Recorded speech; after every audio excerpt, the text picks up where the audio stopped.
the impossible harvest. The discovery that changed everything. The Galactic Council chamber fell silent when the agricultural reports came in. 300 worlds were dying. Not from war or disease, but from something far more terrifying. Their soil was turning to dust. The Zenthari Empire had lost 2 colony worlds already. The Vrex Collective watched their breadbasket systems wither. Even the ancient Mordani, who had farmed the stars for 10,000 years, stood helpless before this creeping death. Dr. Maya Okonkwo sat in the observation gallery, her worn jacket standing out among the ornate robes and ceremonial armor of the galactic representatives below. She clutched a small metal case in her lap, its contents representing humanity's last 3 years of research. No one had invited her to speak. Earth was too new to the galactic stage, too primitive in the eyes of species who had mastered faster-than-light travel when humans were still painting on cave walls. The Zenthari High Chancellor was speaking now, his crystalline form refracting the chamber lights into dancing patterns. His voice carried the weight of desperation. We have exhausted every scientific avenue.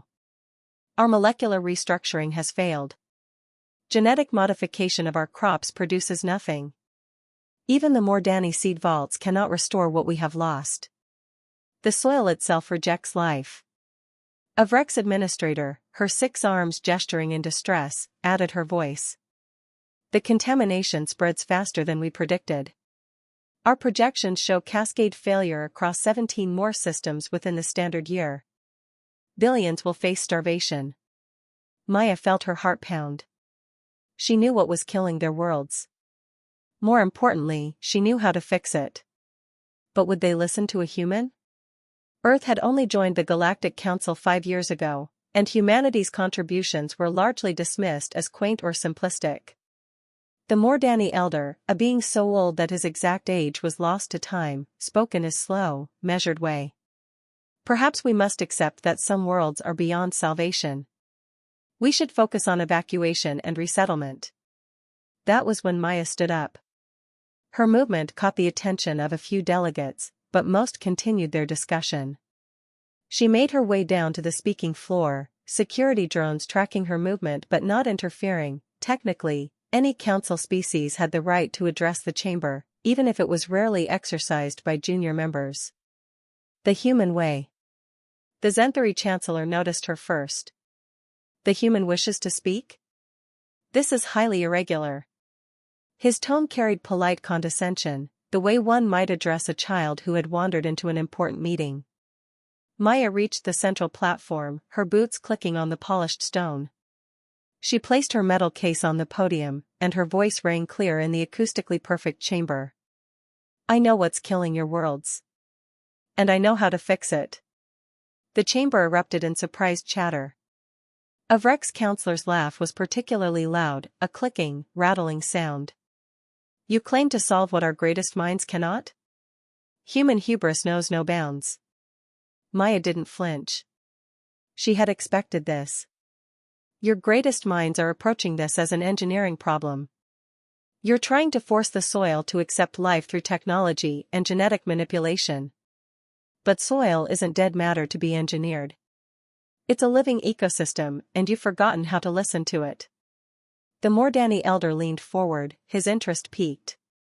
Explain, young one.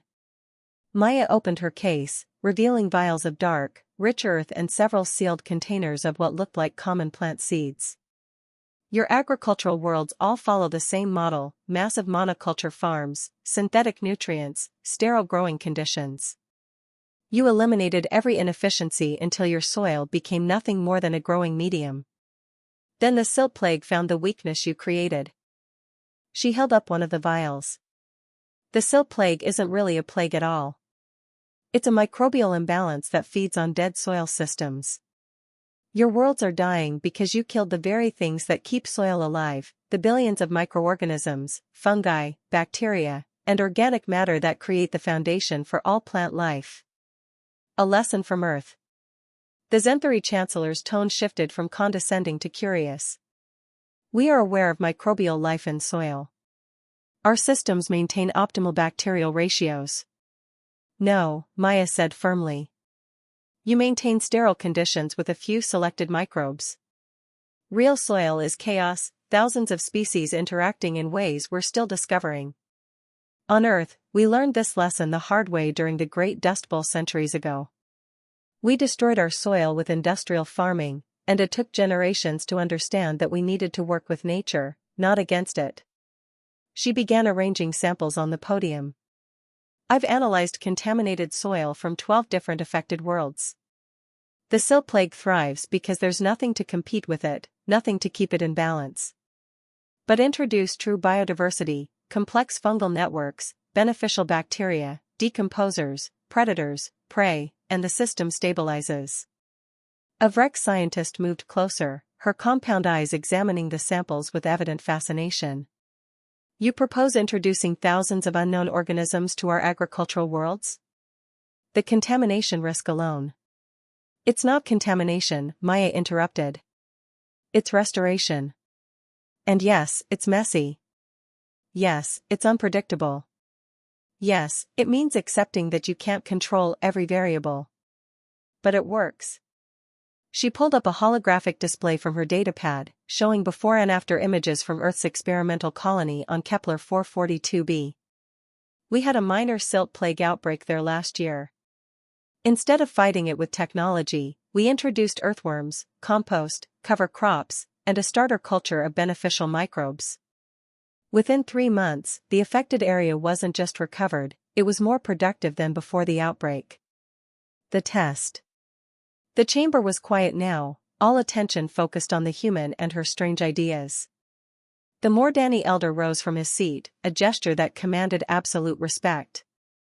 Your words carry the weight of experience, human. But you ask us to trust in methods that seem primitive. Maya smiled. The best solutions often are. Your ancestors knew this once, before you had the technology to override nature. We humans are younger, newer to the stars. Maybe that's why we still remember that working with life is more effective than trying to dominate it. The Chancellor's crystalline form seemed to pulse with thought. What would you need to demonstrate this solution? 1 dying world. 6 months. And a team willing to get their hands dirty, literally. Maya held up her soil-stained fingers. This isn't work for laboratories and sterile environments. This is field work. It's composting and crop rotation and letting things decompose. It's going to look messy and unscientific to you. But I promise you, it will work. The Vrex administrator who had laughed earlier now spoke with grudging respect. The human has courage, if nothing else. And we have little to lose. Designation 7743 Kappa is in final stage contamination, already written off as unsalvageable. If the human wishes to attempt her muddy miracle, let it be there. Maya felt a surge of hope. I'll need a ship, supplies, and anyone willing to learn a new way of thinking about food and soil and life itself. The Mordani elder nodded slowly. You will have what you need. But know this, young human, 300 worlds watch and wait. If you fail before the entire galaxy. And if I succeed? Maya asked. The elder's ancient eyes seemed to twinkle. Then perhaps the youngest species will teach the oldest something we forgot long ago. As the council session ended and delegates filed out, many with skeptical expressions, Maya looked at her vials of earth soil. She thought about her grandmother's farm in Kenya, about compost piles and crop rotation and the patient work of healing land that had been abused. The galaxy had forgotten these simple truths. She would help them remember, growing hope. The arrival.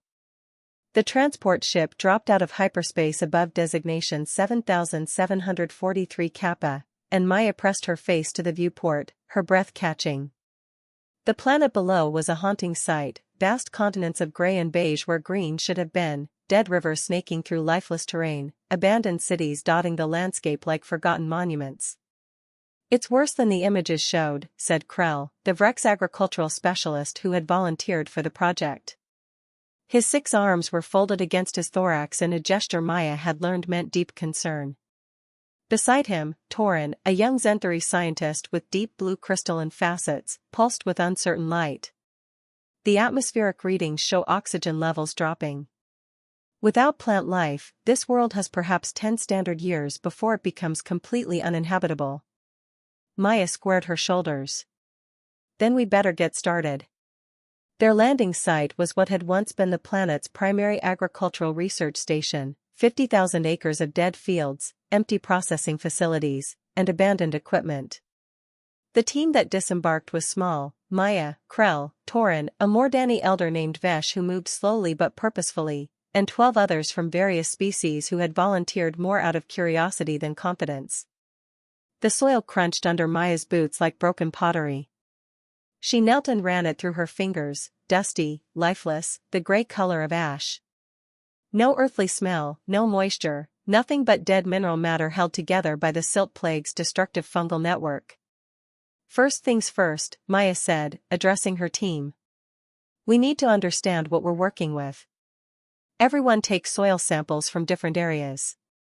We need depth profiles, moisture content, and microbial analysis. Teaching old species new tricks. The first week was educational in ways Maya hadn't anticipated. Her teammates were brilliant scientists, but they approached everything through the lens of precision and control. Krell wanted to calculate exact ratios of every organism they introduced. Torin kept trying to create sterile growing environments. Vesh, the oldest among them, simply watched with patient, unreadable eyes. Maya found herself demonstrating concepts that felt basic to her but were revolutionary to them. She taught them about composting, showing them how food waste and plant material could be transformed into rich, fertile soil. Krell was horrified at first. "You're deliberately creating rot?" he asked, his translator struggling with his tone of disbelief. "I'm creating life," Maya corrected, turning the compost pile. The heat rising from it made the air shimmer. Every rotting leaf, every decomposing plant, that's not death, that's transformation. Millions of organisms are breaking down complex molecules into simpler ones that plants can use. This is the foundation of every healthy ecosystem. Torin was more analytical. But the inefficiency, so much energy lost as heat, so much matter seemingly wasted. Nothing is wasted in nature, Maya explained. That heat means the process is working. Those wasted molecules become food for the next generation. Earth's forests have been recycling the same nutrients for millions of years. We're not inventing anything new, we're remembering something old. The breakthrough came in the second week when they prepared their first test plot. Maya had them mix the composted material with local soil, add mycorrhizal fungi from Earth, introduce a cocktail of beneficial bacteria, plant a diverse mixture of cover crops, and then, this was the part that scandalized her team, she had them add earthworms. "You want to add animals to the soil?" Krell's translator actually crackled with his shock. "Living creatures that will consume resources and create waste? The garden grows." Maya smiled and gently placed a handful of earthworms into the prepared bed. "These little engineers are more valuable than any machine you have. They tunnel through soil, creating channels for air and water. Their waste, worm castings, is the finest fertilizer nature ever created. They'll take our compost and distribute it throughout the soil, and everywhere they go, life follows." She stood and surveyed their small test plot, just half an acre of treated soil in a sea of gray death. "Now we wait." But not for long. Within 3 days, the cover crop seeds were germinating. Within a week, green shoots pushed through the dark soil. Within 2 weeks, their test plot was a vibrant patch of life surrounded by desolation. The team gathered around it like pilgrims at a shrine.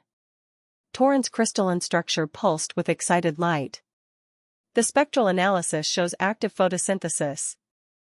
The soil temperature has stabilized. And look, he pointed to his scanner, microbial diversity has increased by 400%. Krell was on his knees, his compound eyes fixed on the soil. The silt plague is still present, but its growth is contained. No, more than contained, it's being outcompeted. The biodiversity you introduced is creating a balanced system.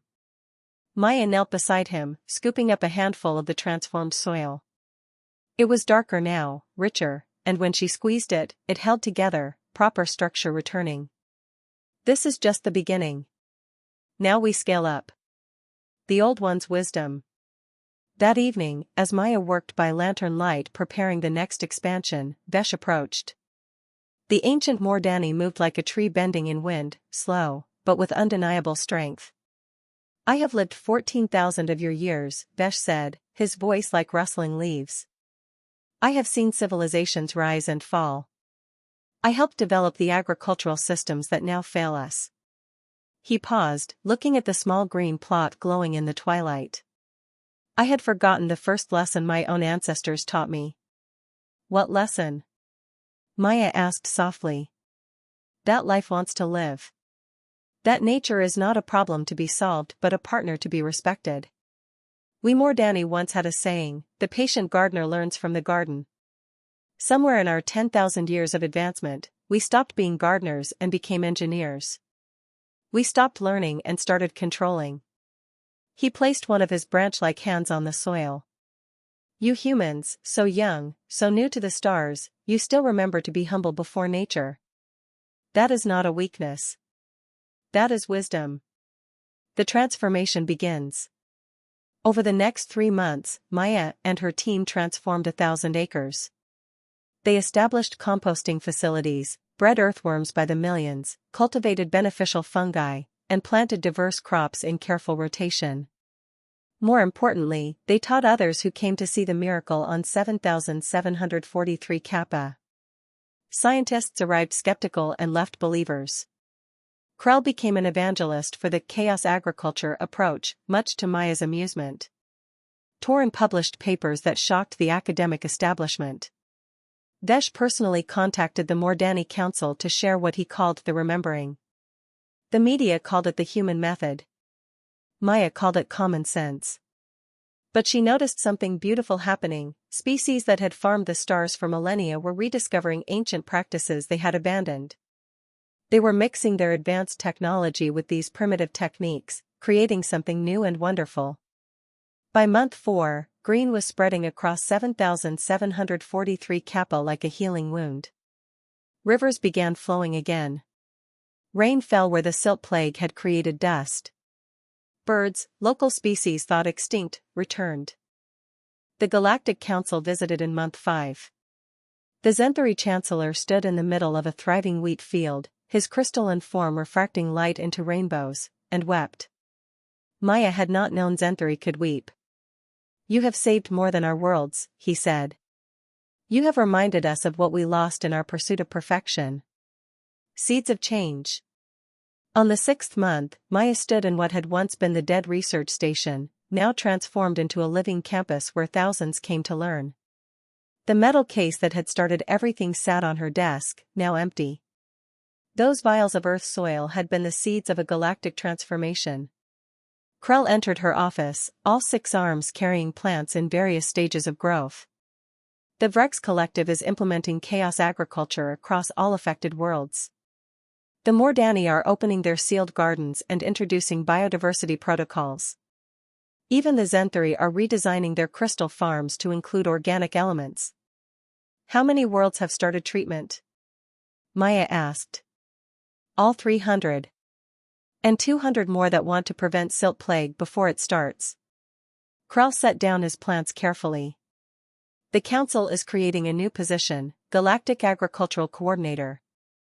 They want you to lead it. Maya looked out the window at fields of healthy crops, at the students from a dozen species learning to work with soil instead of against it. She thought about her grandmother's farm, about the simple truth that life wants to live if we give it the chance. I'll do it, she said. But on one condition, we call it the Stellar Garden Initiative, not the human method. This isn't about one species teaching others. It's about all of us remembering how to be gardeners again. That evening, Maya walked through the fields as the sun set, painting the sky in colors that had been absent from this world for a decade. Earthworms turned the soil beneath her feet. Beneficial bacteria worked their microscopic magic. Fungi spread their networks underground, connecting plant to plant in nature's own internet. Humanity had come to the stars and found species more advanced, more ancient, more powerful. But in the most important way, they had something to offer, the humility to work with nature rather than dominate it. The galaxy was learning to garden again. And in doing so, it was growing more than crops, it was growing hope.